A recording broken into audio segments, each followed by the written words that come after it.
Assalamualaikum warahmatullahi wabarakatuh. Alhamdulillahirrahmanirrahim. Selamat pagi, semangat pagi.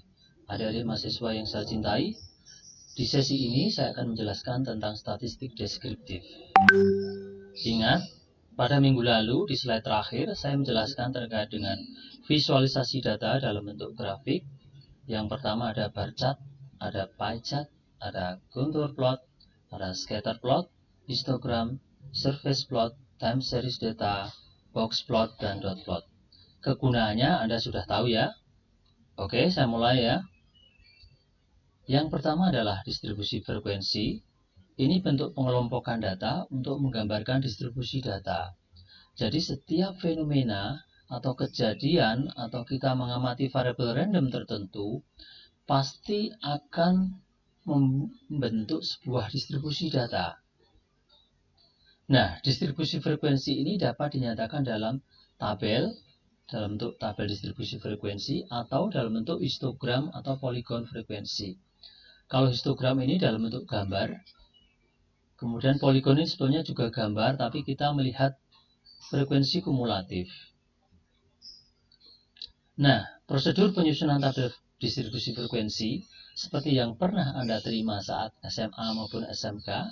Jadi, ketika kita mempunyai sekumpulan data, kita pertama kali harus menentukan banyaknya kelas.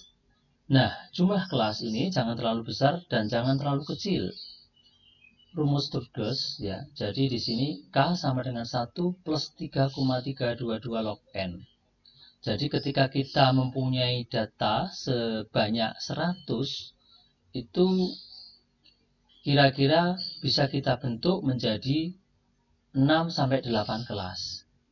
Jadi ada beberapa referensi yang tidak menggunakan rumus ini, tetapi kalau menggunakan rumus ini juga tidak masalah. Jadi kalau kita pakai ini, kemungkinan sekitar 7 atau 8 kelas. Kemudian setelah itu kita tentukan lebar setiap kelas interval. Berikutnya hitung frekuensi untuk setiap kelas. Jadi di sini kita hitung, kita counting ya, setiap kelas itu ada berapa sih yang masuk dalam kelas tersebut ya. Kemudian catatan tentang lebar kelas. Lebar interval kelas ini untuk tiap kelas sebaiknya diusahakan sama. Jadi dalam implementasi biasanya memang sama. Kemudian sebaiknya gunakan bilangan-bilangan yang praktis seperti 5, 10, 15, 20. Jadi ada beberapa referensi mengatakan dia jumlahnya sekitar ini ya. Kemudian penentuan batas kelas dibuat sedemikian rupa sehingga tidak ada satu angka dari data asal yang tidak dapat dimasukkan ke dalam satu kelas tertentu. Artinya satu data itu harus masuk dalam salah satu kelas dan tidak boleh masuk dalam dua kelas. Dipastikan sekumpulan data itu terpartisi ke dalam kelompok masing-masing sesuai dengan nilai dari data tersebut.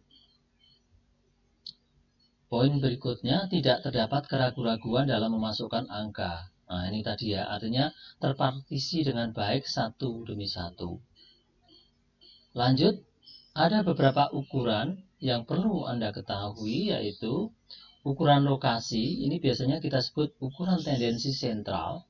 Jadi senternya ada di mana sih gitu ya.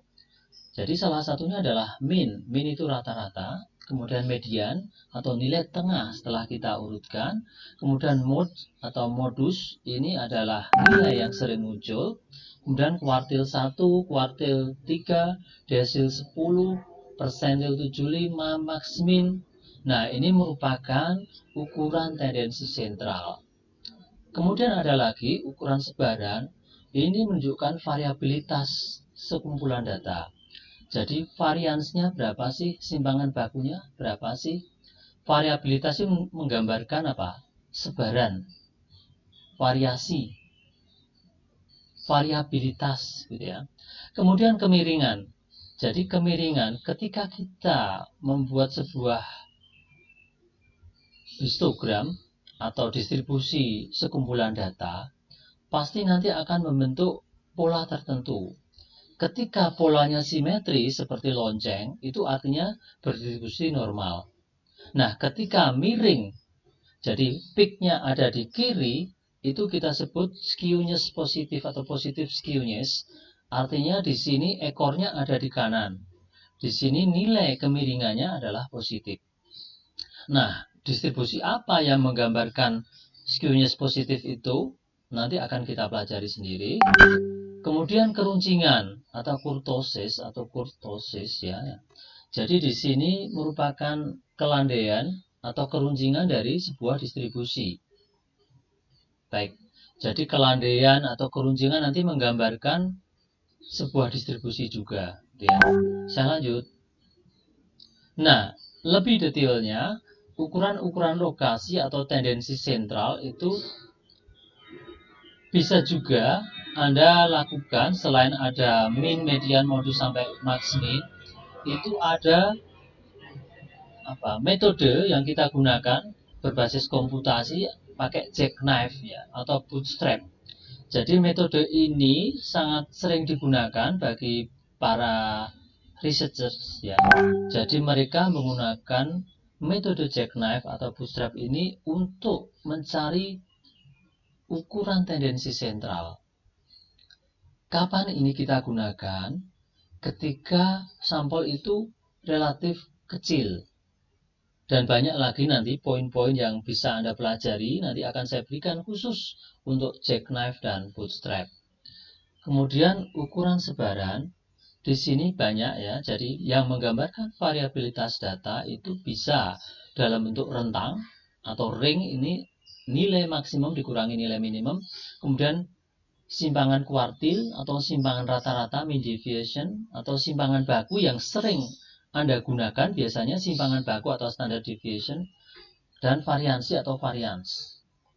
Kemudian ukuran sebaran relatif itu menggunakan koefisien variasi. Jadi koefisien variasi ini biasanya menggunakan nilai min atau modus dan median.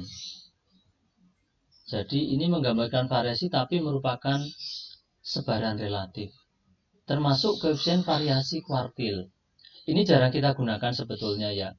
Tapi seorang statistisi biasanya sering menggunakan terkait dengan koefisien variasi ya. Kemudian ukuran kemiringan dan keruncingan yang seperti saya jelaskan tadi. Nah, ukuran kemiringan ini saya jelaskan lebih detail. Jadi bentuknya bisa miring negatif tadi ya. Atau kemiringan 0 atau simetri, di sini bentuknya seperti lonceng. Kemudian kemiringan positif atau kanan. Tadi positif skewness itu ketika tail ada di kanan, peak-nya ada di kiri.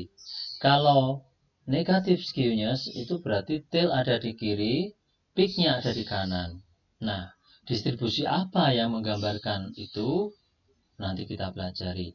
Nah, formulanya adalah untuk skewness itu X bar atau rata-rata dikurangi modus dibagi standar deviasi, atau 3 kali X bar min median dibagi standar deviasi.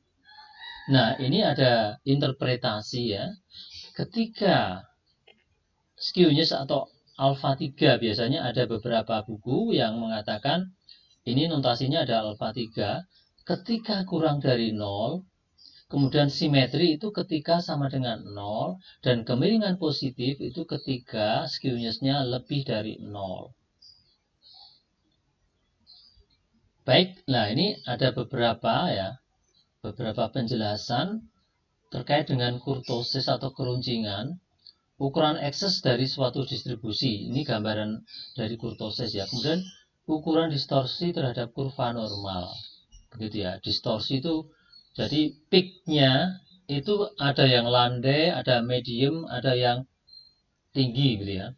Kemudian kurtosis ini, nah ini tadi saya jelaskan ada lepto ini landai, dan mesokurtis atau platykurtis ini yang tinggi, meruncing gitu ya.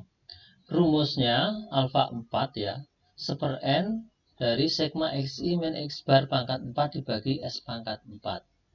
Jadi interpretasi kita, ketika alfa 4 itu lebih dari 3, maka kita katakan leptokurtis, sama dengan 3 itu mesokurtis, kurang dari 3 itu platykurtis. Artinya tidak saklek nilainya 3, tapi mendekati 3 gitu ya. Jadi sebetulnya analisis seperti ini jarang kita lakukan, namun ketika kita melihat sebuah distribusi itu sangat detail, boleh kita lakukan analisis yang seperti ini gitu ya. Nah, yang sering Anda jumpai itu ada ukuran median, min, modus ya. Nah, kapan ini kita gunakan? Coba kita ilustrasikan ini ya. Kita mempunyai sekumpulan data pengukuran tegangan rangkaian op-amp. Artinya di sini mengukur tegangan output dari rangkaian op-amp ya. Nah, di sini kita belum tahu datanya seperti apa. Nah, setelah kita lakukan pengukuran, nanti kita akan bisa tahu distribusinya seperti apa gitu ya. Kemudian sekumpulan data pengukuran cuaca, misalkan temperature, kelembapan, curah hujan di Surabaya misalkan pada tanggal sekian. Biasanya data ini kita ambil dari BMKG ya. Sekumpulan kerusakan bagian mesin pesawat yang terjadi dalam 1 tahun. Artinya di sini kita melakukan pengukuran data ya. Kemudian kita mencari statistik-statistik yang penting untuk ini, kemudian menggambarkan distribusi frekuensinya ke dalam distribusi frekuensi maupun dalam bentuk histogram atau poligon. Nah, ini rata-rata, mungkin Anda sudah tahu ya, rata-rata itu berarti kita jumlahkan semua sekumpulan data tersebut dibagi dengan total data. Median itu ketika kita urutkan sekumpulan data tersebut, kemudian kita cari nilai tengahnya, dan modus itu adalah nilai atau angka yang sering muncul. Nah, ini gambarannya. Saya mempunyai 3 kumpulan data. Yang pertama, di sini min dan mediannya hampir sama ya. Modusnya tidak ada, karena tidak ada data yang muncul 2 kali atau 3 kali dan seterusnya. Nah, di sekumpulan data yang kedua, ini menariknya adalah ada satu angka yang sangat besar, 21. Ini kita anggap sebagai outlier. Nah, ketika ada outlier ini, kita sebaiknya menggunakan median. Oke ya.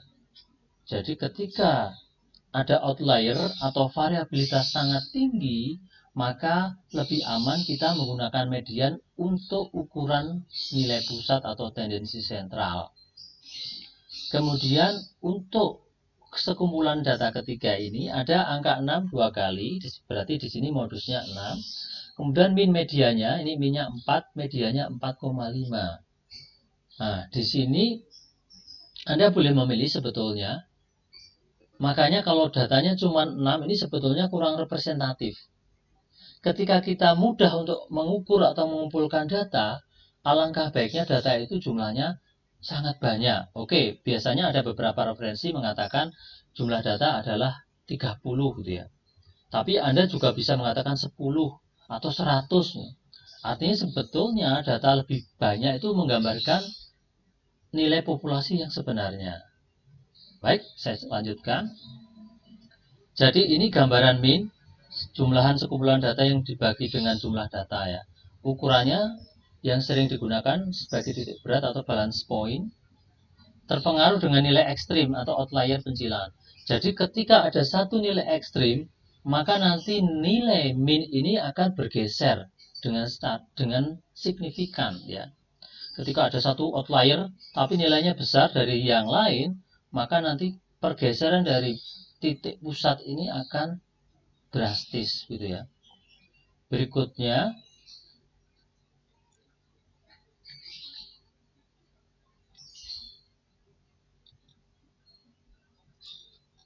baik, mungkin itu dulu yang saya sampaikan di sesi ini. Untuk saya akhiri, untuk penjelasan terkait dengan median, modus, dan ukuran variabilitas dan sebagainya akan saya lanjutkan di sesi berikutnya. Baik, terima kasih. Tetap semangat, jaga kesehatan. Assalamualaikum warahmatullahi wabarakatuh.